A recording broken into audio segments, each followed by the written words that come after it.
just ran onto a Mormon handcart propaganda center. Now, I'm not sure if they're going to allow us to do video inside or not, so we'll find out in a minute.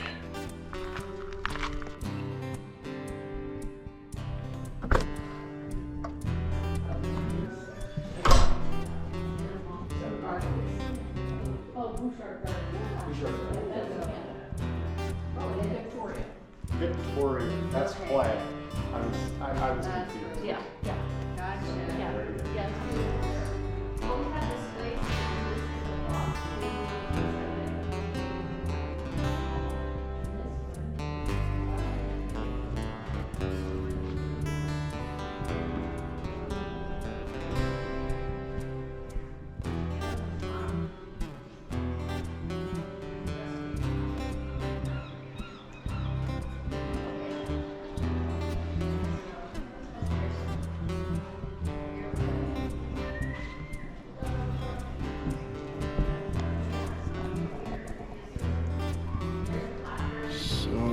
Peggy's keeping the tour guides busy. I get to walk around here and look at the propaganda. So they glorify their history. Big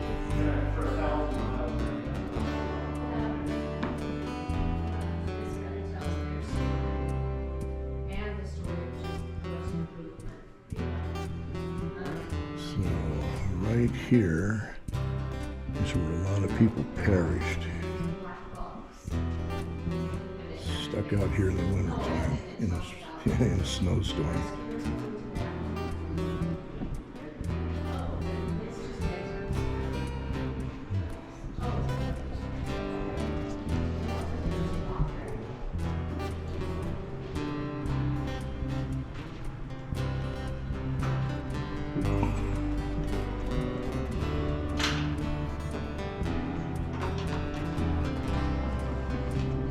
Replica of a handcart that they may have used. And along with the lot item, the wheels. The handcarts we use at this site, because we have youth treks that come all summer long. Okay. Theirs are built totally different. They're more for withstanding, yeah, this trail out. So where did they start from? St. Louis or where? Well, go ahead.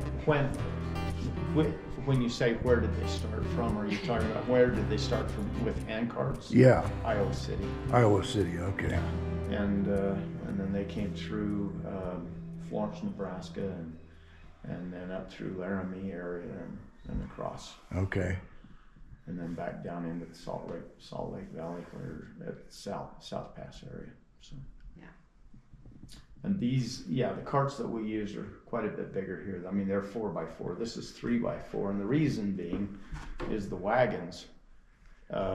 They wanted these wheels to line up with the wagon ruts in the trails, and so they went a little narrower on these.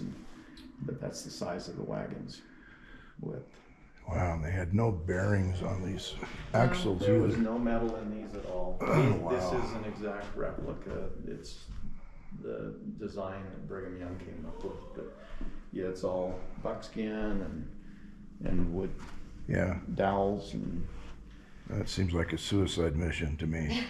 It they was actually they held up pretty good. The only ones that they had problems with were on this group because they didn't have enough materials in Iowa City to make them, and so they were, I should say, they didn't have any dried, so they were using green wood, and so it shrunk, and they got out on the trail and things started coming apart, and they had some real problems. Yep.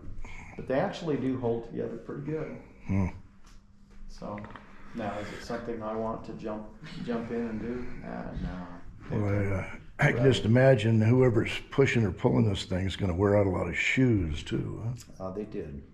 Many of them had actually made most of this trek in rags, just rags wrapped around their feet. Yeah. There's a certain area over here, it's called Rocky Ridge. It's way out on a dirt road. 15 miles that and way. And it follows their trail, but they called that the Trail of Blood because their feet, it's pretty rough going over, and if you don't have shoes, it's pretty rough.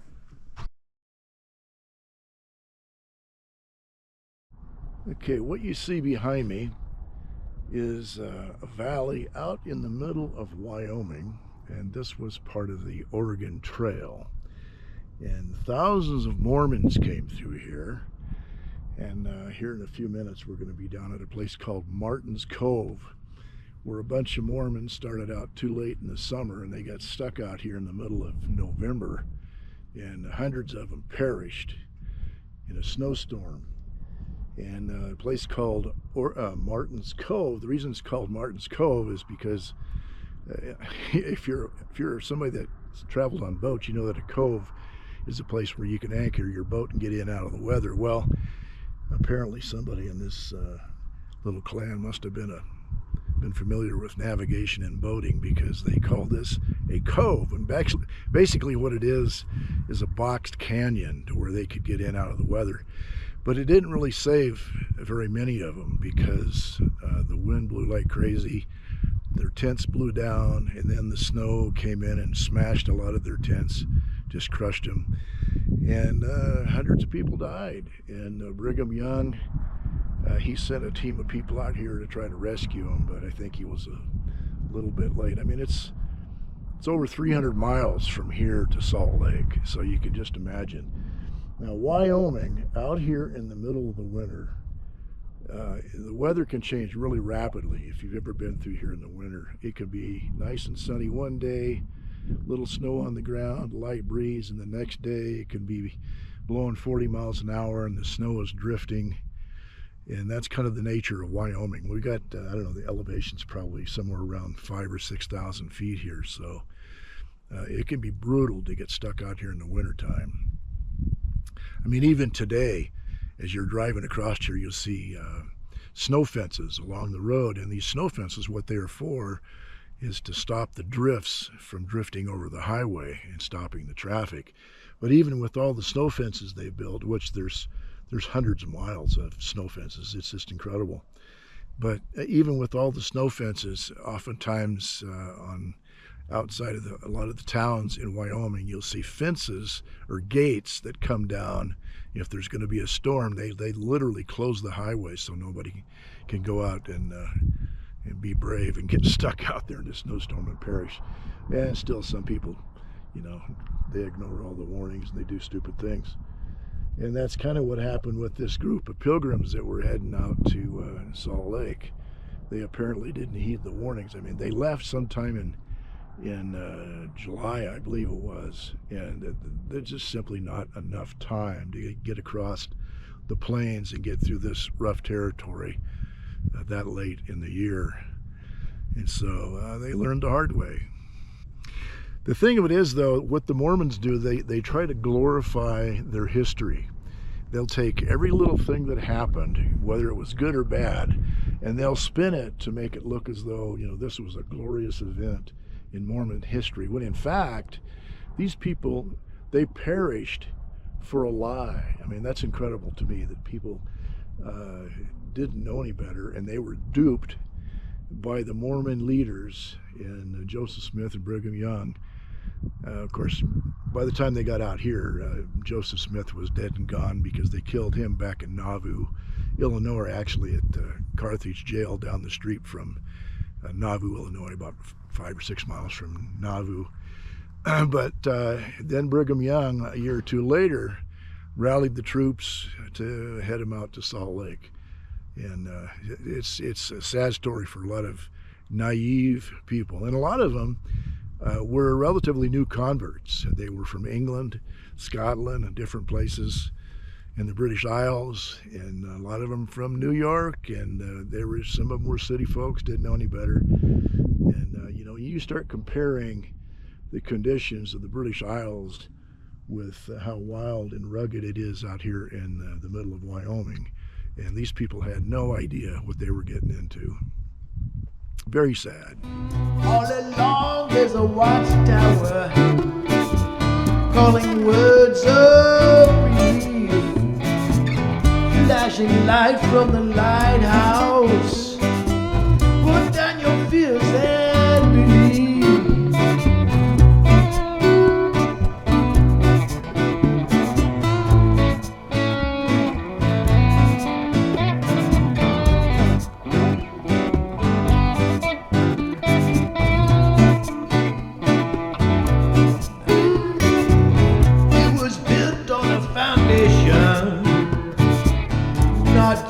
heavy shifted sand, by those with some knowledge of the lay of the land.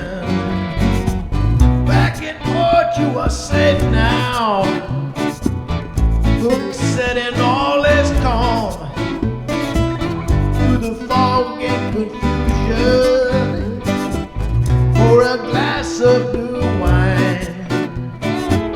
Don't forget what you've learned now, we should learn from the past. This peace that you found here, it's not likely to last. Not likely to last. Not likely to last. Likely to last. Likely to last. Not likely to last. Not likely to last. Not likely to last. Not likely to last. Okay, from this display, you might get the impression that it was the Mormons that won the West. They have a way of spinning things to their advantage.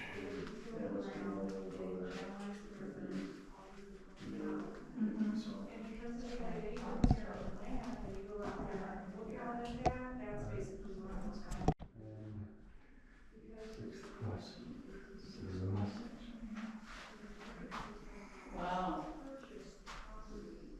Right here it starts, just. Okay, so you're Mormonism. On the other side of the street. Yeah, this is like the Mormon propaganda to the extreme here.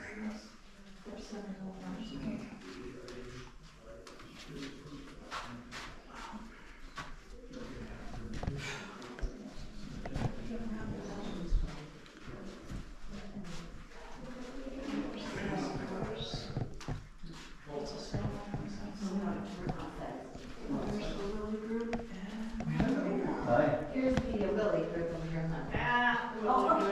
Well, that's These guys right here. William was my second great grandfather. Oh, is it really? Oh, neat. Sweet. That's wonderful. And these are my people. They came by wagon. Well, they tried. Yeah. Thank goodness those companies Yeah. were, some of them were close by.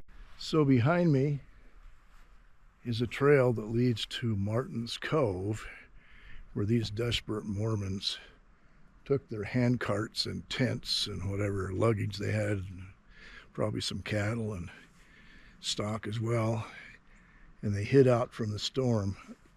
It's about a mile or so walk. I'm not going to walk all the way out there, but basically this is the picture of what it would be like this time of year. Beautiful. And these people, man, can you imagine pushing one of these carts on a dirt trail? Just manpower. Unbelievable. And then they got here, things didn't go so well. At least they had water. Nice little creek running through here. Spin the camera around so you can see it.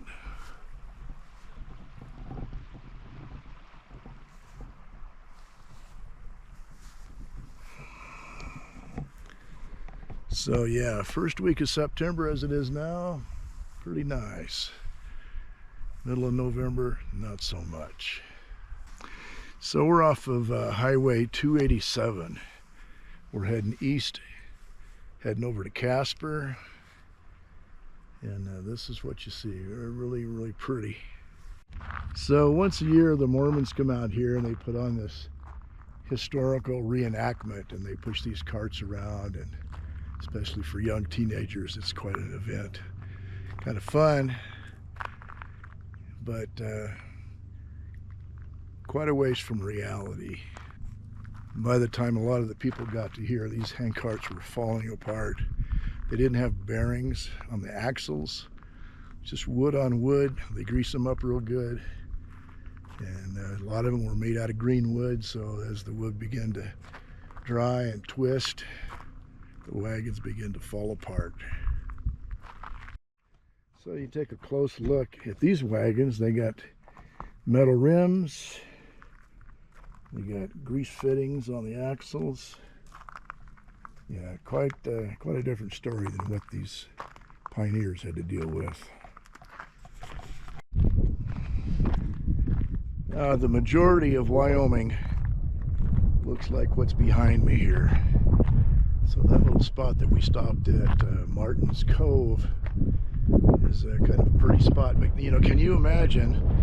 They said there were thousands of people poured through that little valley, and you run about a couple thousand people through a valley like that, and they're camping out. They've got cattle with them, and all kinds of wagons and horses, and people camping in tents, building fires. It would have been